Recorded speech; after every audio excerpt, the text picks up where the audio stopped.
우리 친구들 안녕하세요. 신명기로 또 함께 만나게 되었습니다. 벌써 신명기 22번째 시간이네요. 그 다음에 10계명 9번째 시간입니다. 오늘 함께 또 말씀 보면서 10계명이 우리에게 주는 의미, 특별히 오늘 9번째 10계명 그 내용이 우리에게 주는 의미를 한번 또 살펴보도록 하겠습니다. 오늘 말씀은 신명기 5장 20절 말씀 제가 읽어 드릴게요. 내 이웃에 대하여 거짓 증거하지 말지니라. 네, 거짓 증거하지 마라 라는 내용으로 함께 나눠볼게요. 제일 먼저 거짓 증거라는 말에서 우리는 거짓말을 제일 먼저 아마 떠올리지 않을까 생각을 해요. 우리 인생에서 거짓말을 하지 않는 사람은 아마 한 사람도 없지 않을까 싶습니다. 아마 여러분들도 과거에 거짓말을 했을 것이고 지금 거짓말이 진행 중인 친구도 있지 않을까 생각을 합니다. 그리고 앞으로도 우리는 반드시 거짓말을 하게 될 거예요. 좀 오래된 통계지만 제가 찾아보니까 2005년 통계에 우리나라가 일본에 비해서 670배 위증이 많았대요. 즉 거짓 증거가 많았다는 거죠. 그 다음에 무고죄, 죄가 없는데 죄가 있는 것처럼 거짓말 해서 죄를 받는 그 무고죄가 4150배나 일본보다 많았대요. 그리고 사기죄는 일본보다 17배가 많았대요. 물론 나라와 나라를 비교하는 것이 어찌 보면 옳지 않을 수도 있지만 나와 있는 통계를 보니까 그런 통계가 있어서 여러분들에게 이야기를 합니다. 세월이 15년이나 지났지만 아마 거짓말을 하는 이 양은 과거보다 지금이 더 많지 않을까. 왜냐하면 훨씬 더 우리가 많은 것들을 누리고 얻을 수 있는 시대가 되었기 때문에 그렇지 않을까 생각을 해요. 우리는 어렸을 때부터 정직을 배우죠. 어린이집, 유치원, 중학교, 고등학교, 대학교, 성인이 되어서도 정직하라고 배웁니다. 그리고 정직하지 않으면 그것에 대해서 이제 처벌, 심판을 하게 되죠. 정직은 사람이 가져야 할 중요한 덕목 중에 하나라고 우리는 알고 있습니다. 그렇게 배웠고요. 그러나 막상 우리가 살고 있는 현실은 어떤가요? 나이가 들면 들수록 정직보다는 이익이 더 중요하다고 가르치죠. 그러다 보니까 이익을 위해서 때로는 거짓말을 해도 용납하는 분위기가 되었습니다. 이거를 사람들이 말로써 이렇게 가르치는 사람은 없어요. 보편적으로 행동으로 이렇게 가르치죠. 거짓말도 논리적으로 하면 거짓말이 되지 않는다는 것을 우리는 뉴스의 법정의 여러 가지를 보면서 우리는 보게 되고, 그리고 거짓말한 사람이 당하는 법의 심판을 보면 약하기 그지 없는 경우가 많죠. 그러다 보니까 사람들이 거짓말은 해도 되는구나, 이 정도의 거짓말은 괜찮구나 라는 그런 인식에 사로잡히게 되는 거죠. 거짓은 성경에서 보면 에덴에서 시작을 합니다. 이 거짓의 처음 출발은 피해 축소였어요. 하나님께서 선과 악을 구분하는 열매를 먹지 말라고 아담과 하와에게 명령을 하셨죠. 그것을 먹으면 죽는다고 하셨어요. 하지만 사탄이 아담과 하와에게 묻습니다. 하나님이 이걸 먹으면 정말 죽느냐 물었을 때, 어떻게 되냐고 물었을 때 아담과 하와가 죽을까 하노라, 죽지 않을 수도 있지 않을까? 라고 물음표를 이렇게 던지게 되죠. 결국 그들은 하나님께서 금지시킨 선과 악을 구분하는 열매를 따먹게 되고 자신의 벗은 몸을 보고 수치스러워서 나뭇잎으로 옷을 해 입게 됩니다. 그리고 그늘에 숨어 있게 되죠. 하나님께서 아담을 찾으셔요. 그리고 나뭇잎으로 옷을 해 입은 아담과 하와를 보시고 선악과를 따먹었다는 것을 하나님이 알게 되십니다. 그리고 그들에게 물어보시죠. 누가 이거 먹으라고 했냐? 아담에게 제일 먼저 물으셨어요. 그러니까 아담은 뭐라고 그랬는지 아세요? 여자가 먹으라 그랬어요. 이야기합니다. 그리고 여자에게 하나님이 물으세요. 너는 누가 먹으라고 했냐? 뱀이 먹으라고 했어요. 그래요. 사실 어떻게 보면 이 두 사람은 정직하게 말한 것 같아요. 실제로 하와가 아담에게 먹게 한 거거든요. 그리고 뱀이 먹으라고 시켰거든요. 그러니까 먹어도 괜찮다고 시켰거든요. 그러니까 하와가 그걸 먹은 거죠. 하지만 뚜껑을 열어서 자세하게 살펴보면 결국 이들은 누가 먹으라고 시키기 이전에 자기들에게 먹고 싶었다는 마음이 있었죠. 그래서 그것을 핑계로 자기들이 먹은 거죠. 그리고 그들은 결국 하나님에게 어떤 심판받는 것을 두려워해서 책임을 전가시키는, 한마디로 거짓 증언을 하는 사람들이 되고 마는 거죠. 결국 이로 인해 아담과 하와는 에덴에서 쫓겨납니다. 그리고 흙으로 돌아가는 인생이 되고 말아요. 하나님과 분리가 일어나게 됩니다. 성경에 보면 이스라엘 사람들이 존경하는 다윗 왕이 있어요. 그런데 이 다윗 왕도 거짓말을 합니다. 다윗이 한밤중에 성벽을 거닐다가 어떤 아름다운 여인이 몸을 씻고 있는 걸 보게 돼요. 거기에 마음을 빼앗기게 되죠. 그래서 그 여인을 불러들입니다. 그런데 알고 보니까 이 여인이 누구였는가 하면 자기에게 충성하는 어떤 장군의 아내였어요. 그러면 어떻게 해야 되나요? 돌려보내면 되잖아요. 그런데 다윗은 자기가 가지고 있는 권력으로 이 여자와 동침하게 됩니다. 그리고 임신을 시켜요. 그러면 이제 어떻게 하면 되나요? 자신의 잘못을 고백하고 용서를 구하면 되잖아요. 왕이니까 뭐 욕 좀 먹겠죠. 그런데 다윗은요, 자신의 이 잘못을 숨기려고 합니다. 그래서 그때부터 다윗의 거짓말이 시작되는 거예요. 한참 전쟁 중인 이 아내의 남편을 불러들입니다. 그리고 이 아내의 남편에게 이야기를 합니다. 너 전쟁한다고 고생이 많다. 그러니까 집에 가서 쉬어라. 집에 가서 쉬어라. 정말 그를 걱정해서 집에 가서 쉬라고 말한 걸까요? 아니에요.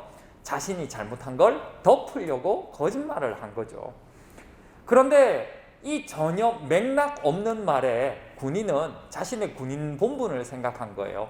자신의 부하들은 열심히 지금도 목숨 걸고 전쟁하고 있는데 내가 어찌 여기서 쉴 수가 있겠습니까?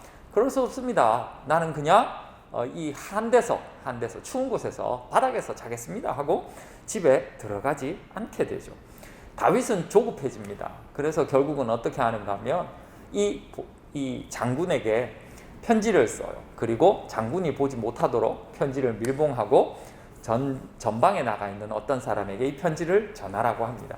그러니까 그 내용을 보면 어떤 내용이었는가 하면 이 장군을 전쟁 중에 가장 위험한 지역으로 보내라고 그래요. 한마디로 뭐예요? 죽게 하는 거죠. 자신의 잘못을 덮기 위해서 거짓으로 이 사람을 가장 험한 곳으로 보내어 죽게 만든 거죠. 거짓말로 사람을 죽인 거예요, 다윗을.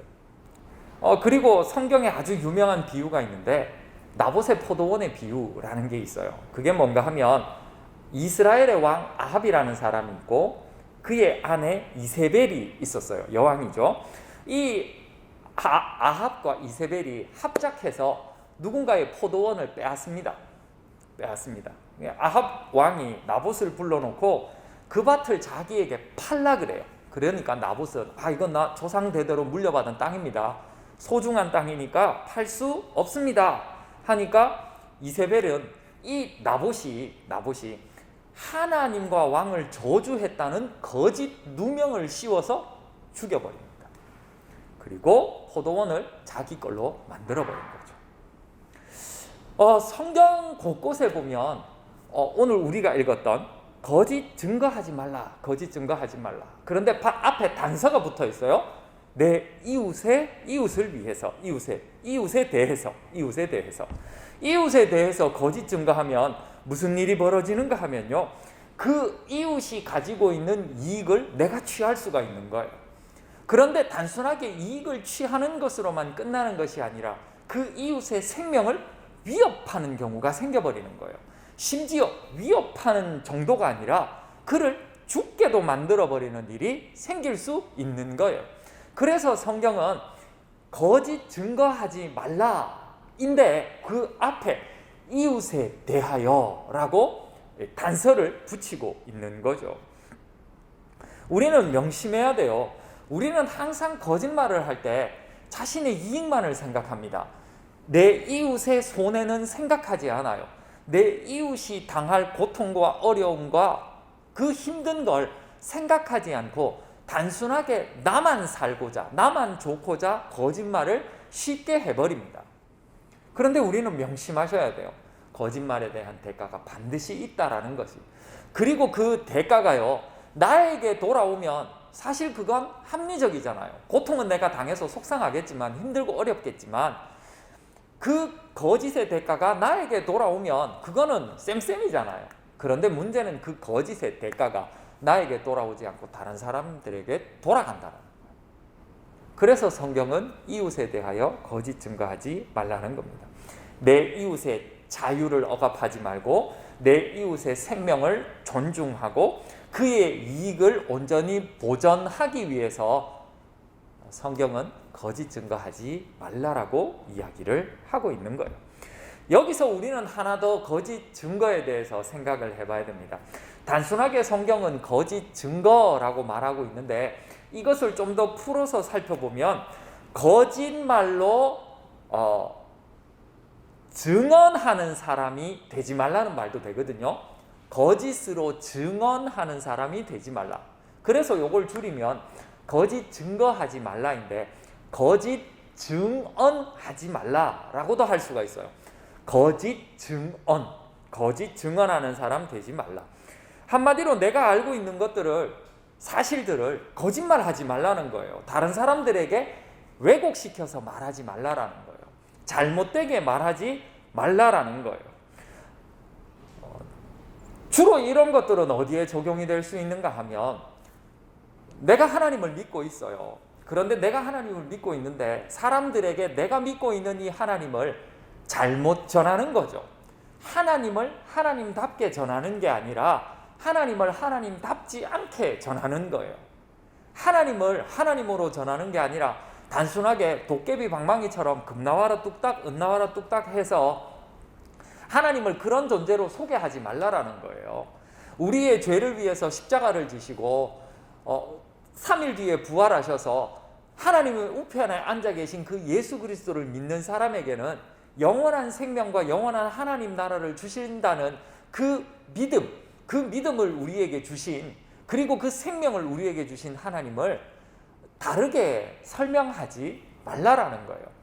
예수 잘 믿으면 좋은 집에 살고, 예수 잘 믿으면 좋은 대학교에 가고, 예수 잘 믿으면 네 인생에 복을 받는다, 무조건 잘 된다, 그렇게 가르치지, 그렇게 전하지 말라라는 거예요. 안타깝게도 성경에 나오는 많은 사람들 중에 예수님은 거짓 증언하는 사람에 의해서 목숨을 잃으시게 됩니다. 사람들이 예수님을 죽일 증거를 찾지 못하니까 결국 거짓 증거를 가지고 와서 그를 신성모독으로 십자가에 달려 죽게 하거든요.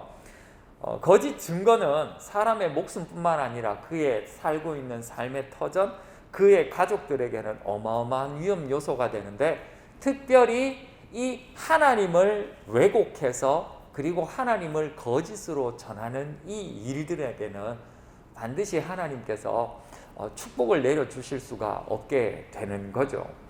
그래서 성경은 이 10계명의 9번째, 거짓 증거하지 말라라고 이야기를 하고 있는 겁니다. 단순하게 거짓말을 하지 않는 것뿐만 아니라 거짓 증언하는 사람이 되지 말라고 우리에게 이야기를 하고 있는 거죠. 우리 사랑하는 모든 사람들이, 우리 모든 친구들이 하나님을 올바르게 전하는 사람 되었으면 좋겠고, 그리고 내 입에서 나오는 말로 내 옆에 있는 이웃들을 죽이는 사람이 아니라, 힘들게 고통스럽게 하는 사람이 아니라 그들을 살리는 사람 될 수 있었으면 좋겠어요.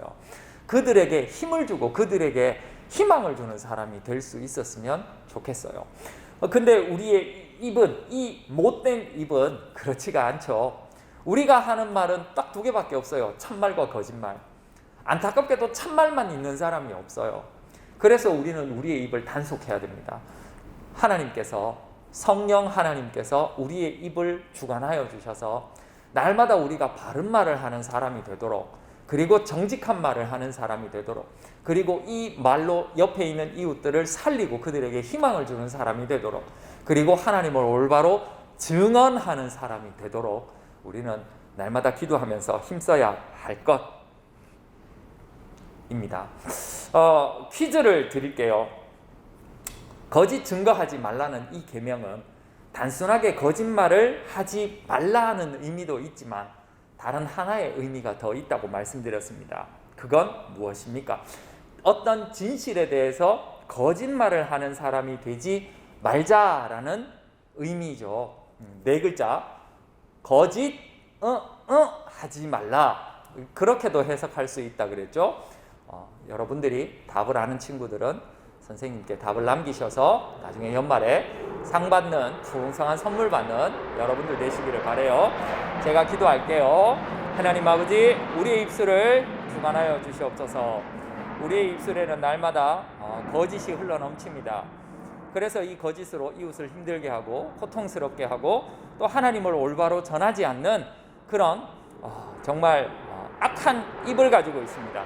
하나님, 우리를 용서하여 주시옵소서. 성령으로 날마다 우리를 새롭게 하여 주셔서 우리가 하나님 말씀으로 날마다 거듭나는, 그래서 그 말씀을 우리의 입에 달고 날마다 참말을 하고 살아가는, 이웃을 살리는 말을 하고 살아가는 우리가 되도록 도와주시옵소서.